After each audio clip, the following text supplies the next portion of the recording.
how we made 100 last meals. Mark. Where are my show cards? Has anyone seen my cards? We can be the gross crew. I don't want to. You like that? Can you see in here? Whoa! As of today, we have officially cooked 100 celebrities' last meals on the channel, which is an incredible feat, something that we had no idea could be possible when we started it, but then we've cooked Tom Hanks's last meal, Gordon Ramsay's last meal, Brittany Broski's last meal. So many of the greats, so many personal heroes I've gotten to sit at this table with and eat incredible meals. But today, for the very first time, we are going to take you behind the scenes to let you know what it takes to produce an entire episode of Last Meals. We're going from soup all the way to nuts. Where the hell does that phrase come from? But we're taking you all the way there. We have a very special guest booked for our 100th episode, somebody that you all know and love, but we're not going to tell you who it is. We want that to be a secret for when the actual episode comes out, but we've hidden a couple Easter eggs throughout here to see if you can figure it out. They're gonna figure it out, right? If you figure it out, keep it to yourself though, don't tell anybody. We are currently 1 week out until they arrive. Hopefully nothing goes wrong. We got his last meal in. Ooh. Okay, he wants rice and eggs. Just like some basic? It says brown rice with onion and bell peppers, fried eggs, and bacon and hot sauce. So when I get the meal, well, first I get excited, and then the research starts, and we're looking up the celebrity plus the dishes and seeing if there's any other like backstory we can try to find if they weren't detailed about it. The part of this guest's last meal that makes me nervous is that there's a lot of food. But anytime somebody says margarita pizza or Detroit style pizza, if they couldn't choose, we make both. I think there's 5 courses plus our complimentary bread basket. Zach Rezawali has confirmed that he would like to make the loaf. Yes, What? he is a sourdough maker. Oh my god. The guest that is coming on. Oh my god. It's probably in our top 10 for the most food. I have a question. Why is Tony playing what I can only assume is like a video game from 2004? Okay, this is New Horizons. This is This came out like 5 years ago. 2020. I literally have no idea what this is. Sunday is coming. I've never seen this game. Do you know who Tom Nook is? Can you like do your job? I'm doing both multitasking.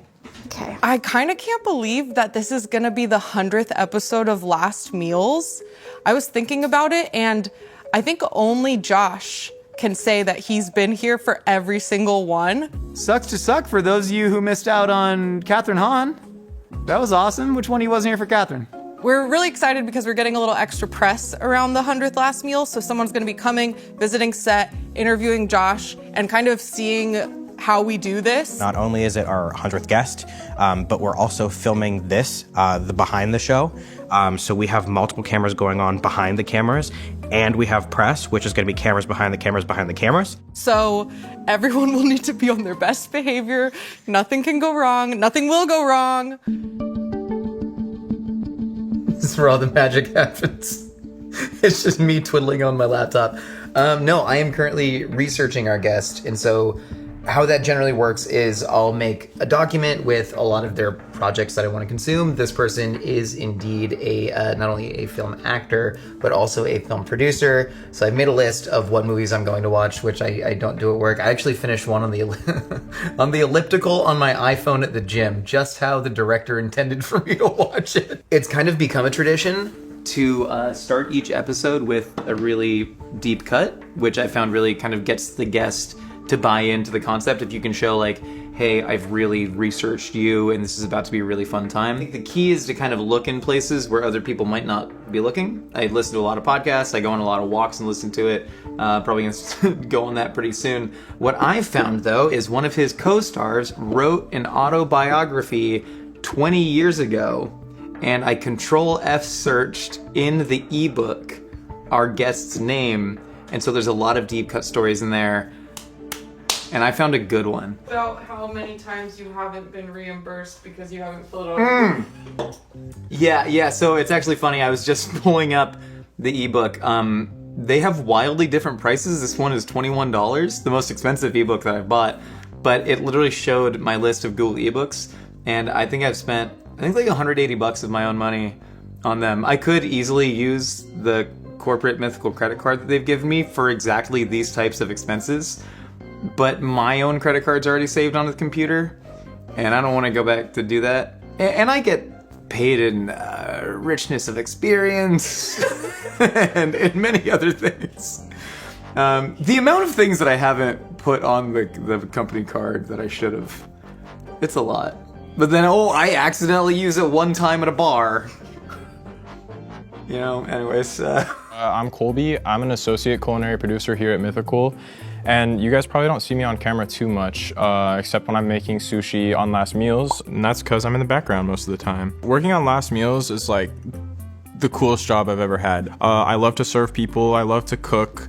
I love to make people happy. And so when we have Lily and Josh doing a lot of research to really understand the guest, and then we bring that to us and we get to use our talents to make a good interview through the food. It's really cool to create the special moments for certain guests. Although, like Matt Pat, I still have beef with you because you gave us a fake recipe even though you knew the real recipe, and maybe it was just for the bit, but I wasn't laughing. Lily does a great job of always like writing the specific guest verbiage that they themselves have sent at the top of the document when we're planning out what we're going to make. So this is from our guest's mouth. Pizza is perhaps my favorite food. To distill it down to one style, maybe a classic margarita or Detroit style, but I love every style. Quarter Sheets is one of my favorite restaurants in Los Angeles. Quarter Sheets is maybe the best pizza in Los Angeles. They're, I suppose, Detroit. I don't know if they specifically say they're Detroit style, but it's very much like a square pan Detroit-esque pizza. Really fantastic. Husband and wife team of Hannah Siskind, and I don't remember the husband's name because I'm a feminist. So one thing I do in my research for all of the recipe docs is, even if it's not in what they listed, I'll look up where they're from, because a lot of the way people connect with food is from the very beginning, like what their parents made, how they grew up. So sometimes Josh will do this thing where he like comes up with a surprise, is what he likes to call it. You know, he does a lot of research and he's really, really, really great with research. That's something I really respect about him. But sometimes he'll come in like the morning of and be like, hey, did you guys know that this person really likes this thing? And we're like, what are you about to say? His parents owned a deli, and they may have straight invented a condiment. I was looking this up, chains like Blimpie subs added dill spread to their menu. But there's one cafe where they gave the recipe for this dill spread that's still open in Cedar Rapids, Iowa. So I've been contacting them and seeing if they can send the spread. Okay, Joshua, thank you for doing more homework than necessary. So I always change into these bad boys right before my hot girl walk, but the Bombas, these stay on, because these keep me looking cool on camera and feeling hot on my hot girl walks. Hey, speaking of, this portion of today's episode is sponsored by Bombas, a comfort-focused premium basics brand with a mission to help those in need. So one of the many fashion faux pas committed by millennials, which are my people alongside skinny jeans, were the ankle socks. And so for years, if I was wearing socks, I'd be wearing ankle socks, but now, all the young people at my gym, they've influenced me to start wearing the calf socks again. And not only do I feel cooler when I put the bands around my ankle to do what are called monster walks, now the bands don't lacerate my ankles. One of the many, many uses of calf socks. Thank you, young people. But whether you're with the times or not, Bombas has got you covered. Socks, t-shirts, underwear, they've got the good stuff. Bombas kindly sent me some of these all-sport calf socks. They're comfortable, they don't slip or bunch, and now I've launched an aspiring calf model career as an homage to one of my many heroes, Louis XIV. Not his policies, merely his calves. And also, he did a lot about tableware. The reason we have butter knives, anyways, it's that honeycomb arch. That's what they call it. It makes for a snug fit, so even with these bulging calves, it doesn't get worn out. What I love most about Bombas, I feel weird with my calves out. What I love most about Bombas is that they're really trying to make a difference. They have a buy one, give one policy, which means for every item purchased, they donate one to someone in need. Plus, they have a 100% happiness guarantee. If you don't like your item, you lost it, or you set it on fire, we've all been there before, you can return or exchange your purchase for free. Feel good and do good with Bombas, knowing your purchase is doing some real good out there. New customers get 20% off with the first purchase. Scan the QR code or click the link in the description and use code MythicalKitchen at checkout. And thanks again to Bombas for sponsoring a portion of today's episode. And thank you to Cardinal Richelieu for really managing the court of Louis XIV. I hope you learned something about Versailles today. It's weird how often I have my feet out at work because sometimes I don't. If I'm mid shoe change and I want to get like a Red Bull or something, I'll just walk out without shoes into the office. But there's guys at the gym that are just barefoot all the time too. I guess I don't agree with that though. I don't like when they do that. It's kind of embarrassing when it's someone you know too, and you're like, that's gross. It's an insurance liability for the gym as well. But anyways, you got to put on the shoes with the arch support, and then that's when you do the real research on the Hot Girl Walk. It actually has been like a big, gosh dang it, got the old man grunts now. The Hot Girl Walk has actually been a game changer, especially if you're like in an office and you're answering Slacks. Colby walks in here with the pizza and there's just a lot of distractions. But for me, that's when I'm actually basically writing my questions and figuring out the structure of the interview. It's hot today though. It's freaking February and it's like 80 degrees out there. I don't mind being very sweaty at work though. Annalise, do you mind? You share the space with me. No, I don't mind. But what about when other people say their office is the smelly one? I do mind that. Lily's spreading words that we have a fart office. Lily said her office smells like fart. Sun comes in through that window right there. It gets Kind of bakes it in. It gets a little steamy in here. But also, and Annalise doesn't even realize. I eat a lot of cabbage throughout the day. We can be the gross crew. Well, nobody wants to be the gross crew, but I think if anyone can handle it, it's us. Oh my god, this is heavy. I've got potatoes, gallons of water, and you got a bag of chips. Happy to help. Happy to help. Thank you so much.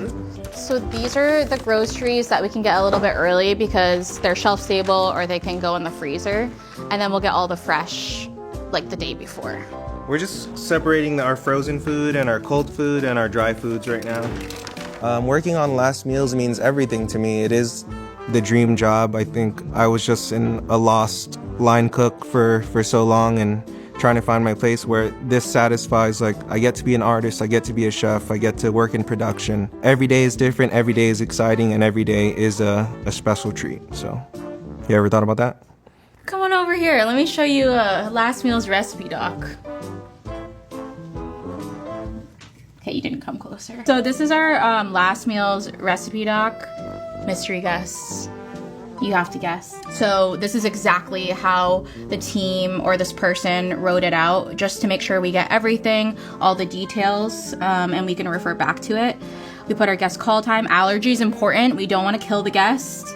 And then if there's anything that we want to test just to make sure we feel confident about it, we order some extra ingredients to do that. So for last meals, when a guest wants something, we'll do everything in our power to deliver it to them. The craziest time was when we got the cinnamon rolls from Canada for Finn Wolfhard. The bakery actually drove their car across the border to deliver the cinnamon rolls in time. Okay, so normally after Lily does her little ticket thing, one of us will go ahead and just start grabbing plating.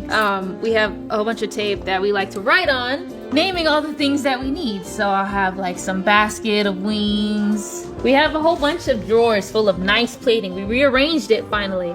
Half of it's down here and half of it's upstairs. So sometimes I'll be like, Tony, I need a bread basket. Get it. Exactly. For me, last meals is definitely like the cherry on top of everything we do. It's like the series I'm the most passionate about. It just reminds me of like some of the deepest conversations I ever had with people who have been over dinner and drinks, and I always look forward to that more than like going out or like going to the club. I don't do that no more, I'm old.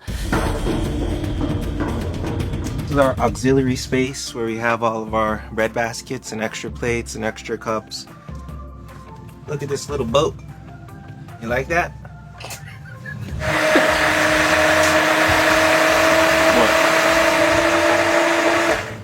Thank you. Anyway, this is our plates. And we like to kind of go based off what colors vibe together, what's gonna look good on the master shot. Will you try this? Yes, I will. Might need salt. Yeah, it does need salt. Sorry, I got my lip gloss on. You're good. All right, so I'm gonna go ahead and label this one. Actually, wait, put it over here. So I remember what it's for, and then I'll kind of just keep going. How's plating going? Since when do you wear wigs? I need to redo it. Yeah, me and Josh share an office, and it's fun to see him slowly deep dive this person's life as he preps for a last meal. I get to be the receiver of fun facts as he discovers like new deep cuts. He loves to randomly come in like over a 2 to 3 day span of all the things he learned from that person. And he'll come in and be like, did you know that Kelly Rowland was a cheerleader at this high school at this time and she had one booger in her nose in one picture? I'm like, all right. So for this meal, I went on a couple runs. The first one I did, I went to Monsieur Marcel to pick up some specialty Iberico ham for the pizza we're making and some Manchego cheese. And then I also went to our fishmonger place where we got all of our fish supplies for the omakase that we're doing as well. Basically running all over LA to get what we need is a huge part of last meals.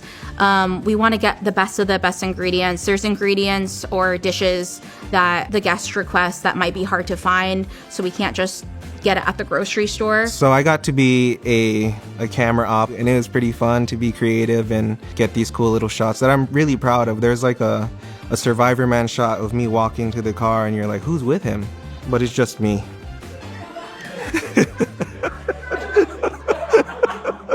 Last Meals is one of the things that I'm most proud of to work on here at Mythical in general. You know, like the messages that we're putting out there in Last Meals is very near and dear to my heart. Ben Schwartz literally impacted my own life. I'm gonna butcher this, but he talked about the like numbers of the average life expectancy and how many times he went to go see his parents a year. All right, let's say your parents have blank amount of years left, and you see them 3 to 4 times a year or something like that. That means you're only gonna have this many encounters left with your parents, and it like made me so sad and terrified. That stuck with me, you know, being in the room, but just in general, like him being able to put that to words really, you know, made me think about what I was doing with my own life. And in fact, like, you know, I used to only get to see my parents once, and now I see them 2 times a year, which is twice as many. Am I right? Math, come on. Also makes connections with Josh. I mean, Ben and Josh are still friends and talking mainly because of this show. Do you consent to being recorded? California is a two-party consent state.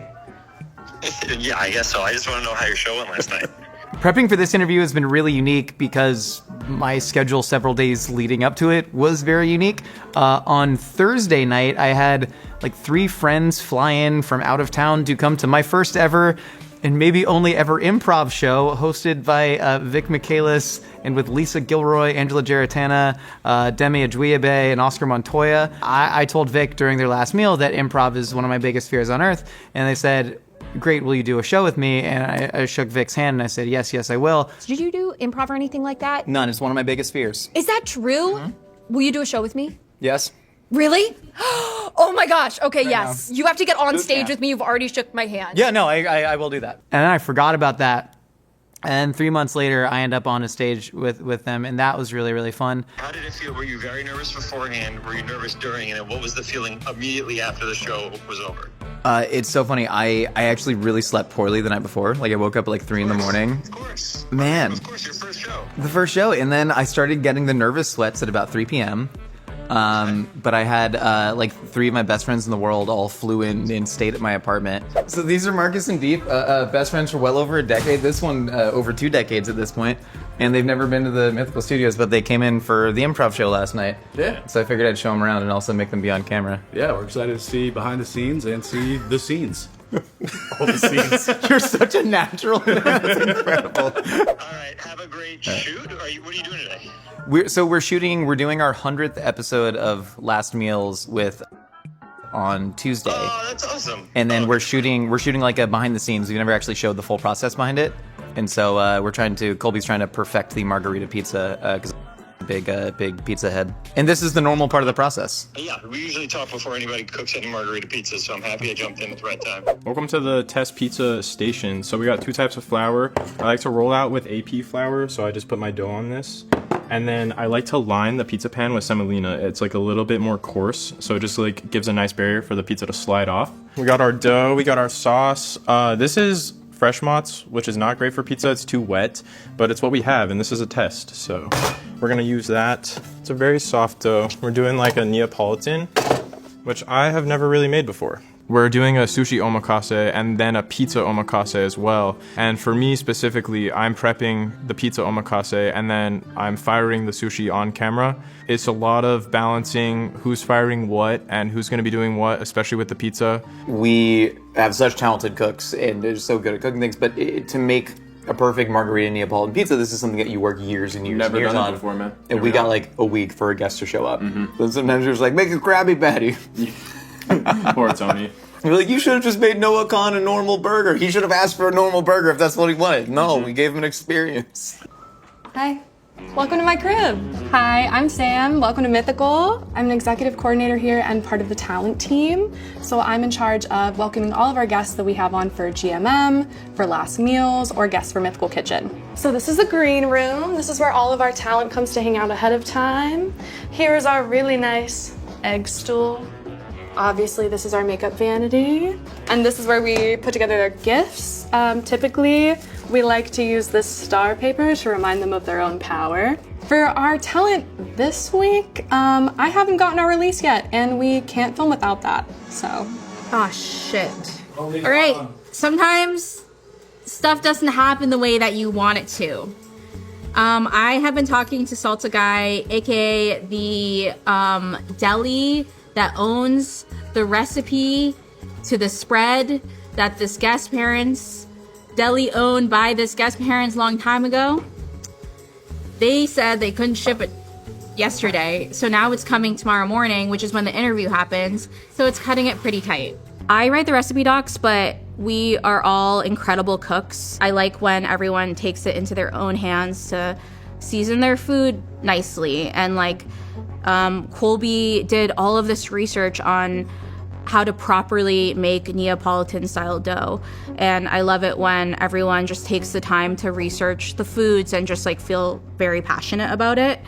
So the recipe doc is, yes, you have to follow that, but also I trust everyone to put their own creativity into it. I am working on the veg cuts. I famously have the best knife skills in the kitchen. So I like to keep this teapot on my head so that I can maintain a good posture while I'm cutting my, hey, ain't that just the way?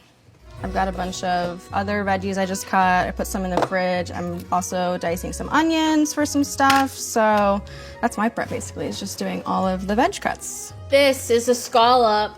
This is a scallop. For the omakase, of course, we wanted them as fresh as possible. So we are taking these apart. As you can you see in here? We're just loosening it up from the shell. And all its little body parts. But this is all sand. This is the only part that we use. But yeah, we're gonna rinse them in ice cold water. The beauty of getting it in the shell is that we can use these for plating. It's gonna be a really nice sushi piece, so. I've been learning how to shuck oysters. Yeah, is it anything like that? It's easier. Weird.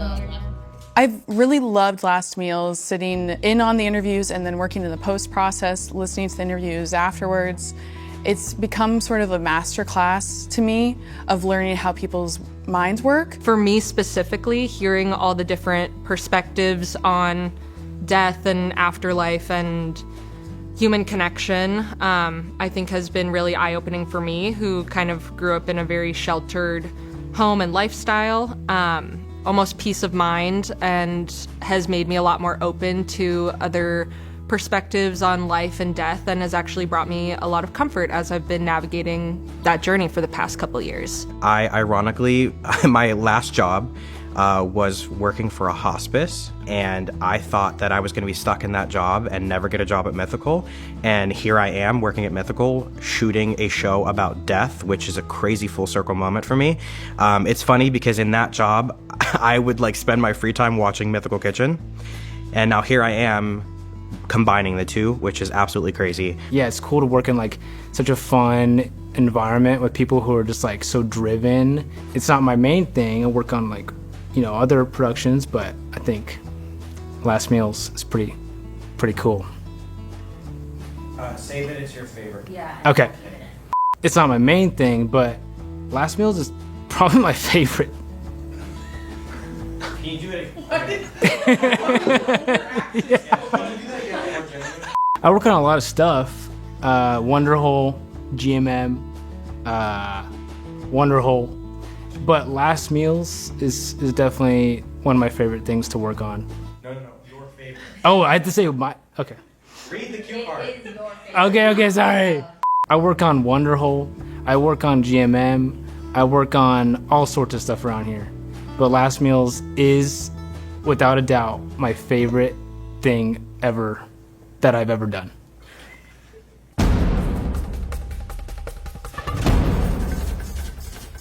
So every last meal shoot day, I generally get to the office, I make myself a coffee, even though most days I would have had pre-workout and gone to the gym. This morning I didn't get to have that, so I ripped the 5-hour energy shot at home before I got in the car. But I barricade myself in my office and I listened to some sort of heavy techno beat.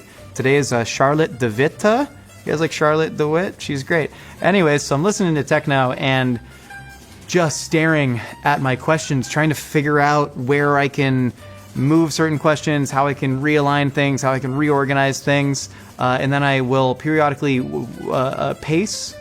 I like pacing. It's great. I'm really excited. This is really fun. This is part of the process where you kind of stomp around and you're a little nervous and there's a lot going on. They're showing up and there's a lot of dishes, and this is the general rush that happens before every episode. What you all see is just all the calmness of sitting down there and go, wow, look, I'm having existential conversations, and then what actually happens is it's like 5 people all running around, freaking out, sleeping off things that we just built over this and get back here. And then sometimes when you shoot 50 episodes a year, that's 50 out of 1 in every 13% of the days are filming a thing. You get sick sometimes, and sometimes you're not feeling your best.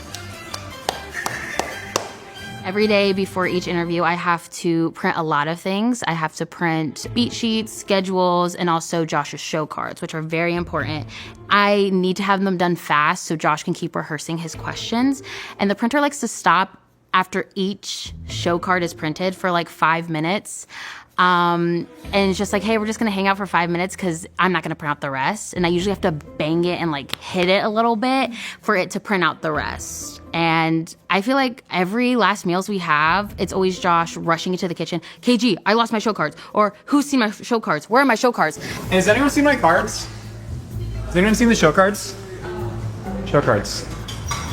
Show cards. Are they in your office? Show cards. He just had them. Too obvious. Too obvious. Has anyone checked the fridge? Have you seen his show cards? Are they in the bathroom? I was just in the bathroom. No, but I didn't have my show cards. For us. All right. And I was like, did you just go to the bathroom? He's like, yes, go to the bathroom. Did you just go to your office? Yes, go to the office. Did you walk in the parking lot? Might be on top of your car. I don't know. But most of the time, one of us will find it, and it's a relief, so. And then typically, once I get the show cards that have all of my questions written out on them, it has the lightning round, it has the guest's actual last meal printed on it, I walk around with those and I shuffle through them and I recite questions to nobody. But I do this thing where I look past somebody, generally Winnie, except Winnie thinks that I'm talking to her and I'm not. And so sometimes Winnie just answers the questions from the guest point of view, which is always really fun for me. This is the first time I'm hearing about this, that it wasn't for me. I thought this was like a cute little inside joke that we had, at the beginning of every episode. So that's really cool.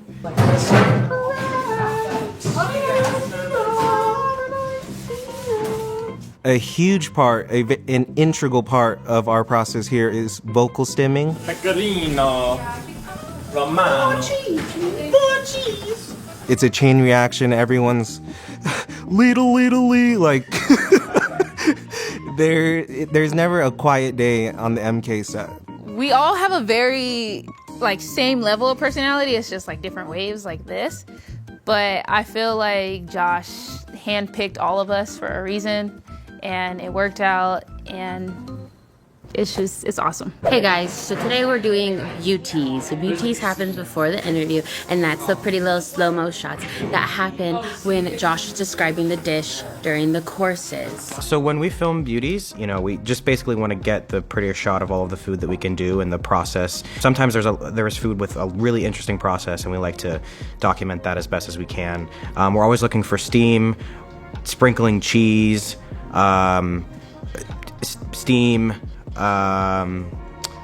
sprinkling cheese. Okay, so we have sushi's coming. Oh, my ties are good. Taylor, I'm coming to you. So after beauties, we have maybe like an hour, I think, to set up. It's quick after that. We're moving fast day of the interview. We cook in the Mythical kitchen, but we have another kitchen located just down the hallway. But that's where we're executing the entire food for the interview. KG, how's the butthole look? A little bit to the left. A little bit to the left. The left? The left. So this table, it brings its own set of issues. It's on wheels, which sounds convenient, but it's the most inconvenient thing that could ever be. And there's a butthole in the table, and that butthole is not in the center. But then if the booth is lined up and the table's not lined up, then the booth won't be lined up. But the booth is lined up, then the table's not, and then the seats aren't, and then the camera's not. So if the camera's not in the right spot and then the table's not in the right spot, then the booth needs to be in a better spot for the table to line up with the booth. What can you do? How we rehearse plating is culinary will set up all the plates that they chose for each course, and we will divide them by course 1 through course 5 or course 4.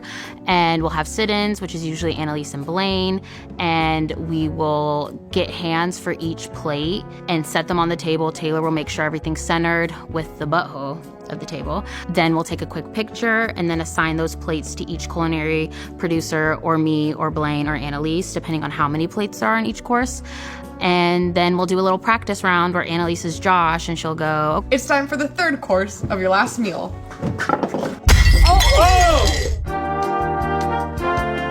Is that comfy? Yeah. So recently I got a promotion where I was able to hold the GoPro for a Struggle Meals episode, and I thought I got some pretty sick shots, so they're giving it back to me for this meal. And I have a whole list of shots that I am going to shoot. Is that the right word? Shoot and film and roll. So get ready. I think one of the most nerve-wracking parts about doing last meals is some of us tend to get in our heads a little bit about like, oh, well, would they like this? Like, do I need to keep adjusting, or when is it a time to walk away? And right now is the point where my mind's just like a wind tunnel, and it's just like running through, you know, it's like in A Clockwork Orange, they pry his eyes open, and he's like, ah, as they're showing him images of war. What's up? Hey, you ready to be mic'd? Yeah, have you seen Clockwork Orange? No, of course not. Like I said before, I am the production manager, but I'm also in the hair and makeup department. So our boy Josh gets very sweaty and very moist, if you will, before the interview. And so we want to make sure he's not shiny in front of the camera. So every time before an interview, I will take him over to the booth to be in front of the lighting and powder him up. Every person has exactly two things in common. We all gotta eat and we're all gonna die. Today's guest is...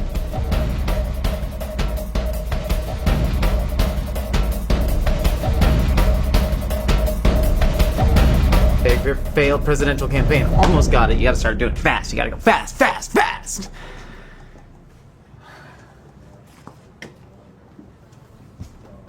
Are you taking a picture or a video? So on the day of the interview, once the guest arrives, Sam lets me know on headset that they're here and ready to come over. We'll walk over with Sound and Josh to meet them in the green room and just welcome them to the show, set a good vibe. Honestly, pretty easy at that point. Everyone's done the hard work in advance, and now it's just show them a warm and welcoming experience. Taylor, our director, will show them which cameras to direct their eyes to. I'll let them know that we censor some curse words, but be themselves. And I'll give them a heads up that at the end of the interview, we're gonna be asking them, what would your last words be? This is MK666, last meals with... Take one, Mark. So during the interview, sometimes it's going really well where Josh is right on time, the time that has been communicated, and Annalise and KG are on the same page, know what the last question is. Sometimes he's so locked in, which is great, it's great content, that it's like another 20 minutes. And so that can get really confusing when we fire things too early. As the interview's going on, I'm sitting at monitor watching, and I'm trying my best to tell with a list of Josh's questions which one is gonna be the last one he says before we go to the next meal, because then I'll try and give the culinary team a heads up. And they came up with a great code word system where I say into the walkie, fruit salad, and then they respond back. And it's foolproof, it works every time, and it's very serious, and only professionals do this. Perfect.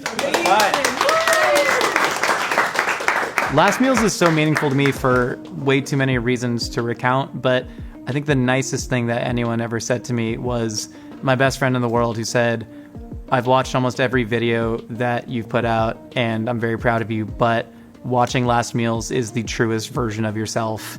And I think that's what so many of us should strive to be, is just the truest version of ourselves. And I'm so grateful that because of all of you and because of everybody in this room that I can be that. I kind of never thought it would be possible. And so it's just really, really gratifying that I don't have to really show up with a different mask on. I can actually be myself, and for that to be rewarded is like, it's the most special feeling in the world. Joe is like the truest expression of himself, so he really is that on and off camera, and it's an honor to be around that. I feel like it really allows the audience the opportunity to kind of witness these people that are often seen as idols, kind of break down some walls. Yes, life can be short, life can be long, however they interpret it, but you should appreciate every single day and every moment that you live. I think Last Meals is the coolest show on the internet. I think the food on it is incredible. I think the people who make the food are incredibly talented. Just for like a little bit though. So I wasn't going to say anything, but then I started thinking about how my girlfriend at home was going to be watching this and going, did you get to say a little thing? And I'd be like, yeah, but I didn't really want to be on camera. So, and then she would have, she would have killed me for that. So shout out to her. I'm going to try and think of something. Last Meals was really starting to gain its momentum when I was personally going through a very strange and hard time when my mom was getting diagnosed with colon cancer, and she passed away a couple years ago. But this Last Meals crew has gotten me through some hard times that they probably don't even realize, with just how fun it is to work on the show. Always seems like every time I'm on set, someone has something to say that is relevant to my life. Basically, Last Meals to me means so much. Before working here, I was just working some really boring jobs that I hated. And so coming in here, first freelance and then full-time, has just been the coolest thing ever. This team is some of the most fun people I've ever been around. I cannot say enough about how awesome this job has been, and here's to 100 more. Also, cheesecake! I gotta put a joke on everything. I don't have to. What's that about? Hey, get this guy on Last Meals, let's talk about it. Let's talk about it. Hungry for more? Catch up on every Last Bite with the Last Meals playlist at lastmeals.com.